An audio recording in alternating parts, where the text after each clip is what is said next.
Hello, government students. Today I want to go over the answers to the worksheet that you had yesterday on Articles 7 through 14. So without wasting any time, let's just get started.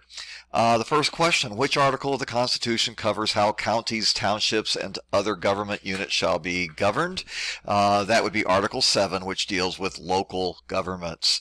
Next question, what is a municipality? A municipality is a city, village, or incorporated town. So Rockford is a municipality, Belvedere is a municipality, Chicago is a municipality. What is required for a municipality to be a home rule unit? It must have a population of more than 25,000 people. Rockford is a municipality that qualifies for home rule because our population is 150,000 people. What powers do municipalities have if they are home rule units? You should have found that they have the power to regulate for the protection of public health, safety, morals, and welfare, and they have the power to license, tax, and incur debt.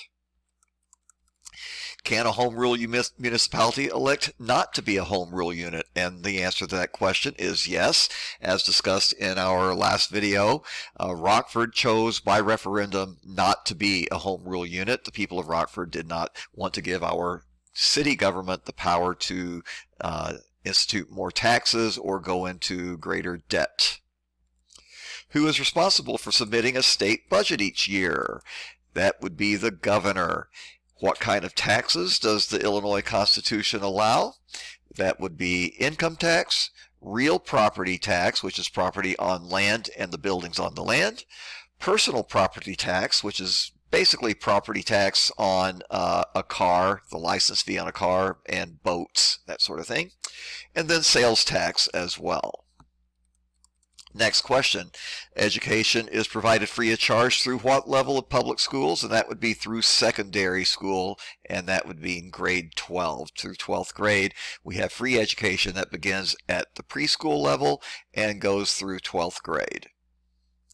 Does the Illinois Constitution allow state funds to support Rockford Lutheran School? And that would be a big no. State funds cannot support Rockford Lutheran or any other religious affiliated school. However, the Constitution does allow for some support to be given for tuition. Tuition assistance may be given to qualifying residents of the state of Illinois, usually meaning relatively low-income residents. Which article of the Constitution covers your right to a healthy and safe environment? That's Article 11. And if you believe your right to a healthy environment has not been honored, what can you do? You can take appropriate legal action. Those are the words used in the Constitution. What does that mean? It means that you can report the violator, the polluter, to the authorities, to the police, and you would also be able to sue that violator for messing up your environment. And if you can prove that the environment is being polluted by someone more than what would be considered generally an acceptable level, you can get financial damages, and punitive damages could be assessed on the violator. By the way, punitive penalties would involve lots of money, lots of money. Okay, who's considered a member of the state militia? All able-bodied persons living in the state except for those exempted by law. Who would be exempted by law? Well, that would be people under 18 years old. I'm not sure what the upper limit is, but I'm sure the elderly would be exempted by law. And also, people who are handicapped would be exempted by law. Okay, moving on. We're almost done. Who is the commander-in-chief of the militia? That would be the governor. Under what circumstances would that person, the governor, not be in command of the militia? And that would be when the militia is in the service of the United States. And of course, in that case, the commander-in-chief would be the president of the United States. The militia is put in the service of the United States when the National Guard is called up to serve, usually in some kind of an overseas military operation.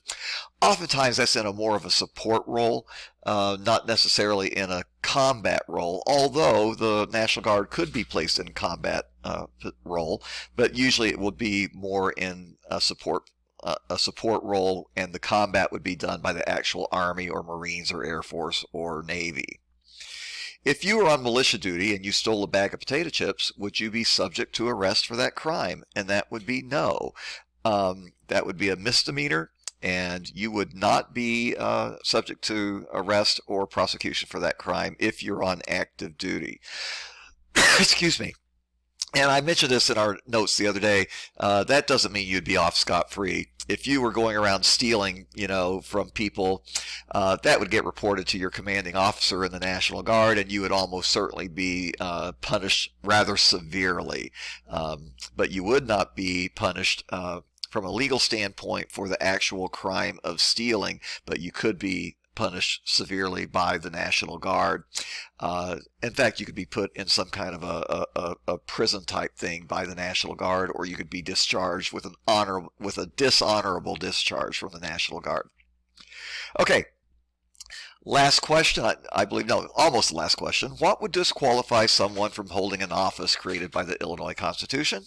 That would be conviction of felony, bribery, perjury, or other infamous crimes. And an infamous crime might be something like murder or something along those lines. Of course, that is a felony as well. So a serious crime will make it so that you cannot run for public office. Which article of the Illinois Constitution provides the means by which the Constitution can be revised? And that is Article 14. And that's the amendment process. By definition, an amendment is a revision of the Constitution. So Article 14 gives that process. And with that, we are done with our notes and study guide material for the Illinois Constitutional Test. What we will do is provide a day tomorrow for you to prepare for that test, and we'll discuss that more in class. And with that, I will let you go. Be sure to check Canvas and make sure that you get any kind of information there that you need to prepare for the Illinois Constitution Test.